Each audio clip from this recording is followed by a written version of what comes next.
Hello and welcome to this Bloomberg television special, a conversation with Hong Kong Financial Secretary Paul Chan. I'm Stephen Engle.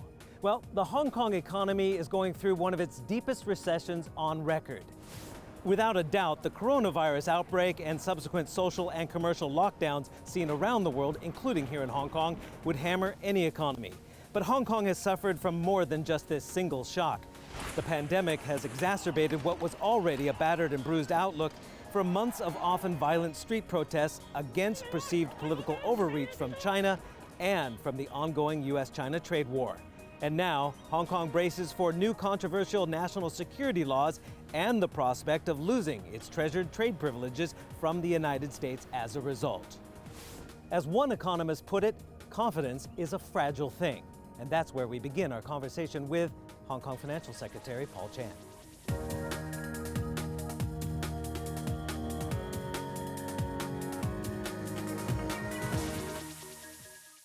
So confidence is an important element of the success of Hong Kong, obviously. Yes. And we know that this new security law has shaken some of the confidence, whether it's on the political protester side, the business community.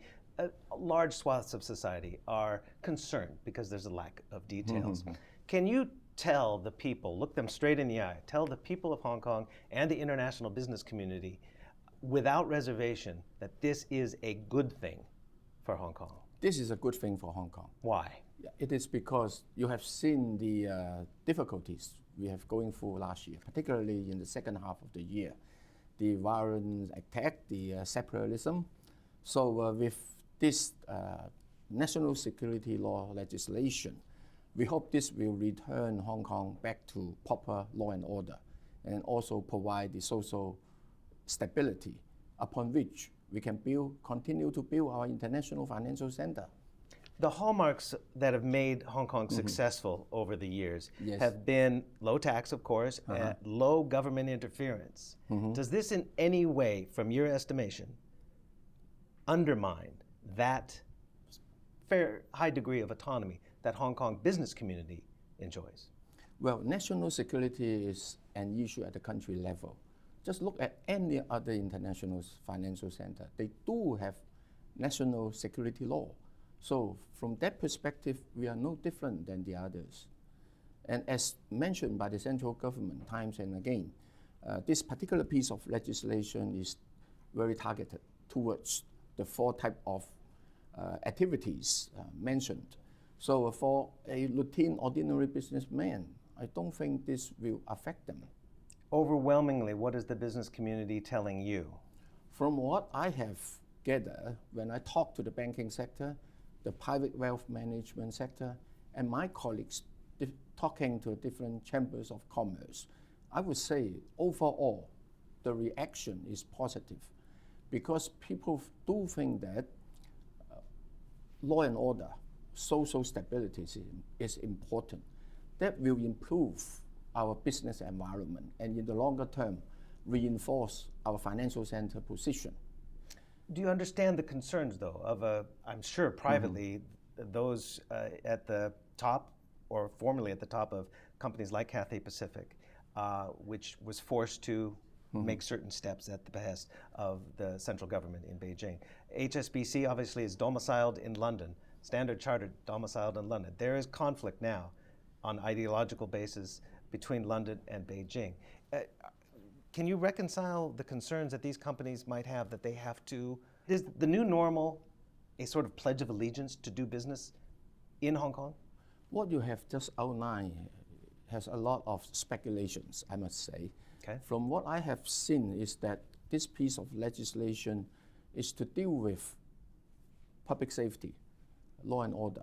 And in fact, there is indeed a loophole in our legislative environment in the context of national security.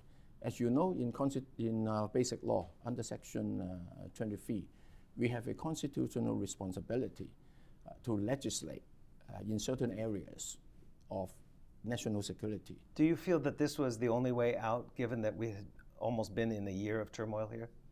I think people obviously do not want to see the turmoil that we saw last year to recur this year. People do not want to see separatism even calling for the independence of Hong Kong. This type of advocacy continue to escalate in Hong Kong. The United States has signaled, at least Donald Trump has signaled, that they're going to revoke many of the privileges, if not all of the privileges that the United States bestows on Hong Kong, including those low tariffs on trade, potentially something on the dollar peg, which I know the Hong Kong government can choose its own peg, but the U.S. could prevent the HKMA from selling dollars. We'll get into that in just a minute, but what do you think is going to be the immediate and then long-term impact of maybe what we could call a decoupling from Hong Kong and the United States? I would not say this is a decoupling, but this is an adjustment in the relationship between the U.S. and Hong Kong. I do believe going forward we will still be enjoying a mutually beneficial relationship. You mentioned about the special privilege afforded to Hong Kong. We have looked at that, and this also serves the best interests of the U.S. here in terms of their economic interests and other interests. So I do think there are still a lot in common that we can pursue. Mm-hmm. What will Hong Kong's role then be in global trade? Do you see that diminishing with the possible revocation of special trading rights from the United States? Trade is still a very important part of our GDP.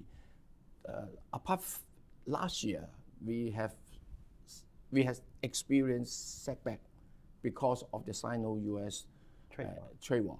But on the other hand, looking into the future, I'm very positive about the economic development in developing Asia. You know, developing Asia has been registering higher economic growth in the past decade, contributing to 30% of global economic growth. And the middle class population in this region is growing. So in the past, perhaps this part of the world manufacture goods and then ship those goods to Europe, to the US for consumption. But in the future, I would see more within Asia trade. So potentially less reliance on the United States is not a bad thing. It is a diversification, and it is a natural development because of the respective economic development in different regions.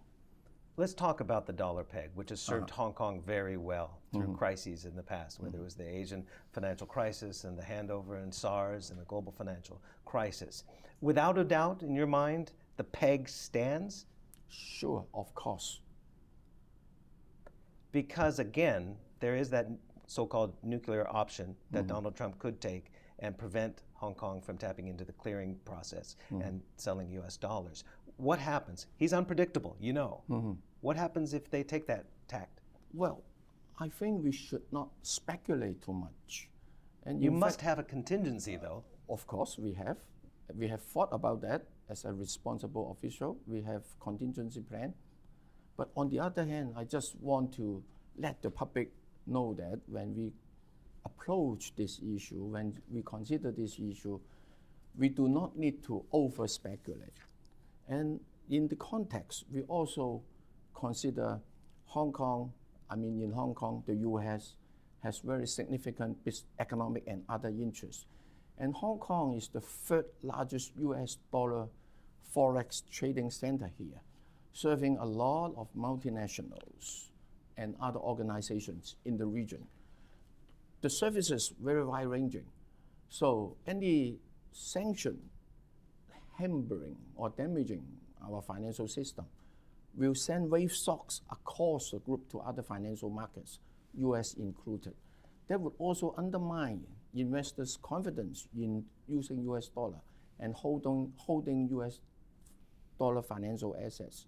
So with all this background, I will leave this to our audience to form their judgment as to the probability of this nuclear option. Now, we know in the run-up to 1997, it was discussed whether the dollar peg could be maybe in some way swapped out to some sort of renminbi peg. Granted, we know it's not a fully convertible currency, and there's a closed capital account in China. But can you tell me maybe some of those contingencies that you're talking about if that nuclear option is employed by Washington? We don't think we need to do any review on the linked exchange rate system. We stand firm to defend that, and the country will back us up in the defense of this linked exchange rate system. Would a basket make sense? A basket of top currencies? We won't give this any consideration. All the eggs are in the PEG's basket. We have every confidence in our linked exchange rate system. When we come back, I want to talk about a subject that is obviously dear to everybody, and that is the potential. It's not a hypothetical, the potential of capital flight and flight by the feet, possible brain drain. We'll be right back. Conversation with the Finance Secretary of Hong Kong, Paul Chan.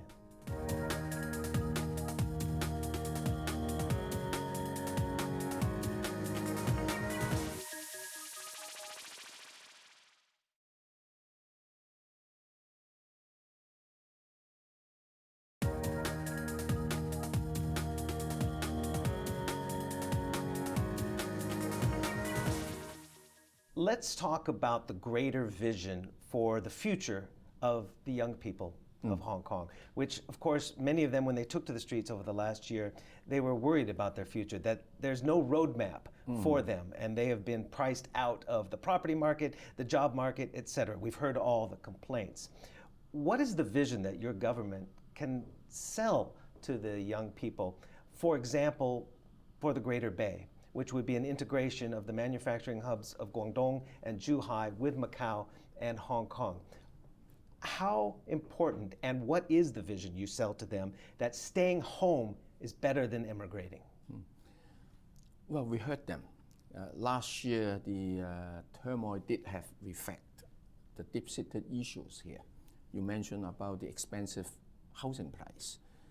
We also heard about the difficulty in terms of upward mobility. We will tackle those issues. You mentioned about the Greater Bay Area development. Yes, the way we see it, this offers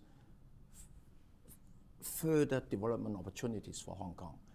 Because this area altogether, the population is big, 70 million. Aggregate GDP about 1.7 trillion US dollar, comparable to the size of Korea. This is a huge market. And for us in Hong Kong, not just financial services that we have an edge, that we can capitalize on these opportunities, but also because of the vast population there, offering a bigger market for people interested in other areas, say for example, innovation and technology, cultural activities. This kind of career opportunities will be bigger because we will have a bigger platform. So for the SA government, the way we see it is how to use properly, capitalize on our competitive advantage in this development. There hasn't been any billion-dollar unicorns originating here in Hong Kong in the last couple of decades. DJI went across the border, went to Shenzhen. Others have moved to the tech corridors of Guangdong. Yeah, we do have a few unicorns in the science park. Of course, not to that size, still next time. We do encourage our young people in the innovative sector, if they want to set up business, do the startup, to go across the border. In Shenzhen, there are certain facilities for them to use. But again, it's across the border. So the best path to prosperity for the young people is integration with mainland China. I think the best, I think the most important attributes that our young people in the future need to possess is mobility. No matter it is going to across the border or going to different areas that offer opportunities. At the end of the day, this is a global village. There's another form of mobility, and that's immigration. We know that Boris Johnson, the British Prime Minister, has talked about if this national security law is implemented on Hong Kong, he is going to make a path forward, potentially up to 3 million people who are eligible for BNO, British National Overseas Passports. You could see a brain drain. Hong Kong is built on having highly skilled, professional, English-speaking, well-educated young workforce for the banking and financial services sector. What happens if a large portion of that pool goes overseas? I do not understand the logic, Steve. Does London have national security law? I think every international financial center has their own national security law. So on that matter, we are equal. So at the end of the day, for our young people, it is whether they would be able to realize their ambition, follow their dream in Hong Kong. You mentioned about Greater Bay Area. Yes, this is one option. And in reviewing our own economic structure, over the past 2-3 years, I advocate diversification. So yes, financial services, real estate important for Hong Kong. But at the same time, we need to diversify our economy. Innovation and technology is one. Cultural sectors is another, say for example. So we are duty bound as government official to provide those opportunities, to create those conducive environments for our young people to pursue their dreams. And it must be a priority to keep those people here rather than immigrate. Because you're mired in one of the worst recessions Hong Kong has ever seen, if not the worst.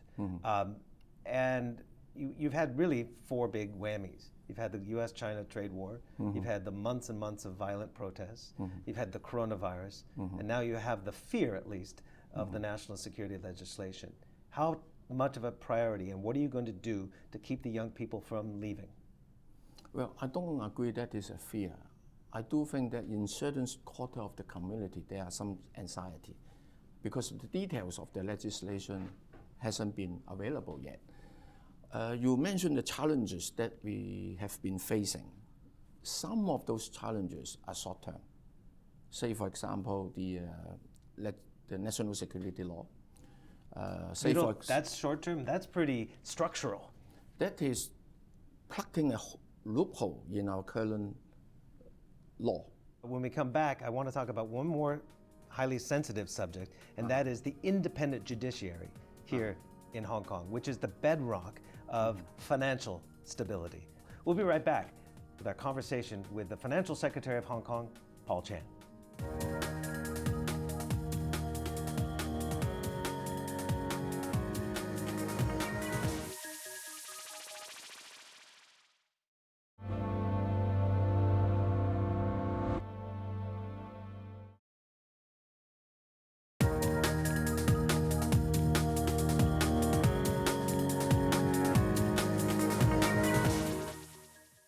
Welcome back to our conversation with Hong Kong Financial Secretary Paul Chan. Okay, let's talk about the legal system here. And of course, there's been lots of concerns that the new national security law that is being, dare I say, imposed from Beijing on Hong Kong, that could, in certain circumstances, supersede local law, which is built on British common law and that independent judiciary. How do you assuage the fears of the business community and those in the general public, whether it's because of practice or perception, that Hong Kong's independent bedrock legal system is going to remain independent and not affected by a more opaque legal system across the border in China? Well, the national security legislation for Hong Kong, because it is national security, it is an issue at the country level.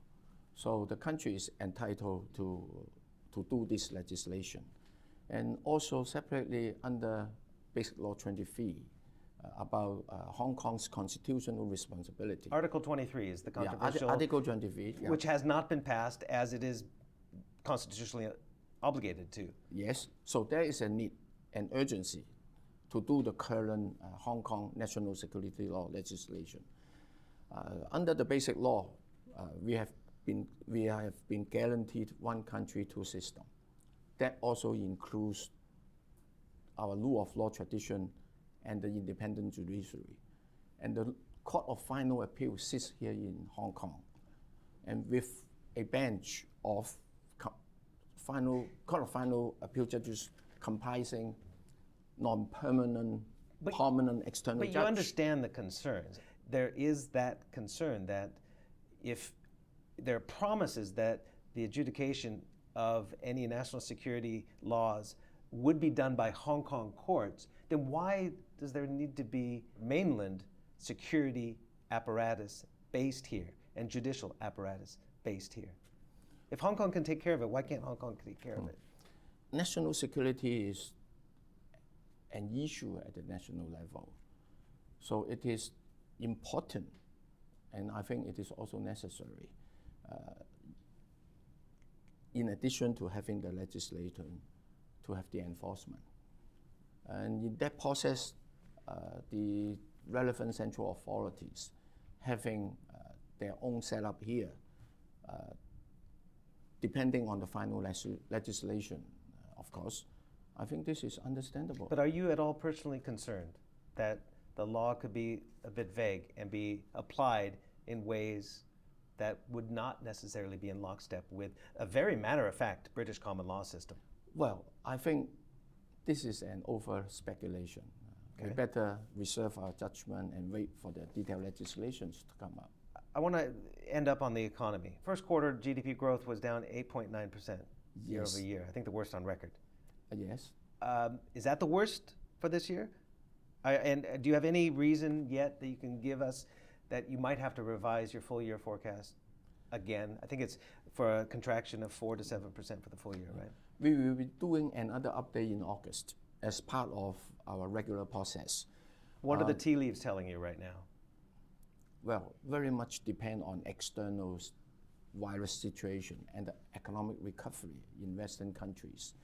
Yes, we suffer dearly in the first quarter, but globally, I think we are in a global deep recession because of the virus.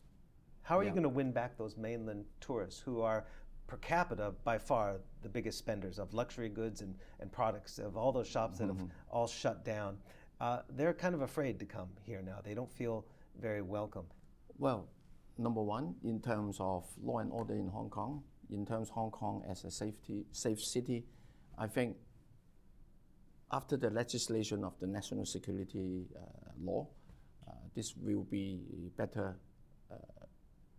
This will be better guaranteed. And also going forward, our tourism industry may need to go through certain transformation. I mean, in terms of the direction it is going. Say, for example, how to attract more stay overnight, high value added tourists, not just from the mainland, but also from other parts of the world. And finally, how concerned are you by a resumption or a continuation of the protests? We are heading towards very critical legislative council elections in September. There is the possibility that the Pan-Democrats could win a majority. That would not necessarily sit well with Beijing. It's a major threat, isn't it, to the Hong Kong economy if these protests will continue? No one wants to see this violent protest to continue.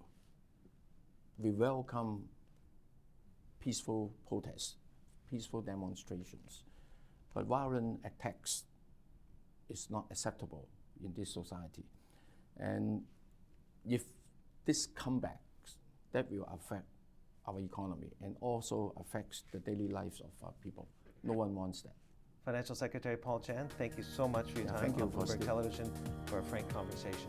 Thank you, Steve. Thanks for watching our conversation with Hong Kong Financial Secretary Paul Chan. I'm Stephen Engle. This is Bloomberg.